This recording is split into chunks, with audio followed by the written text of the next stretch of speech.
A Hong Kong High Court judge has given crisis-hit Chinese property giant Evergrande one last chance to come up with a new deal over its huge debts or face liquidation.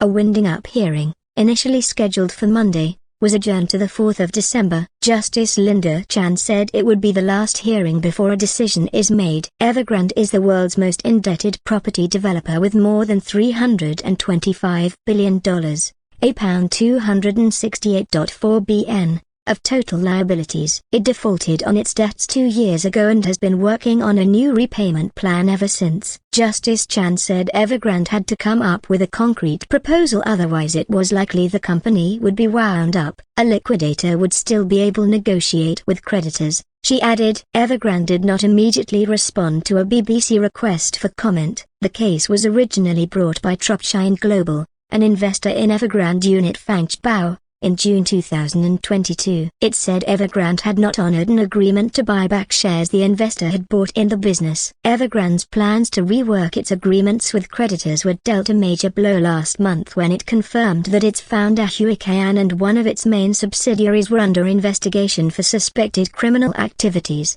The company also said that it was barred by Chinese regulators from issuing new dollar bonds, which was a key part of its plan to restructure its debts.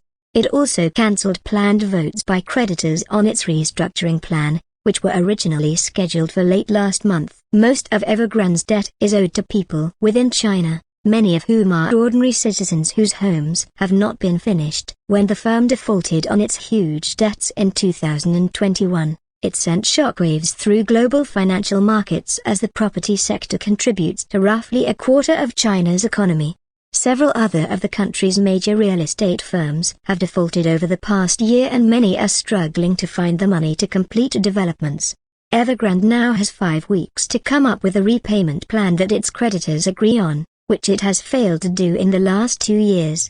Until now, the company's survival has largely been down to the fact that most of the money it owes is to lenders in China, who have limited legal avenues to recoup their money. By contrast, creditors outside mainland China are entitled to bring lawsuits against the company. This is what Topshine has done and this is what could trigger a court liquidation order. However, liquidation would not resolve the matter cleanly. Analysts say it would complicate the situation substantially. Even if offshore creditors manage to get Evergrande liquidated, the prospects of a recovery are still uncertain for them, said Evelyn Danubrata, Asia managing editor at Red Intelligence.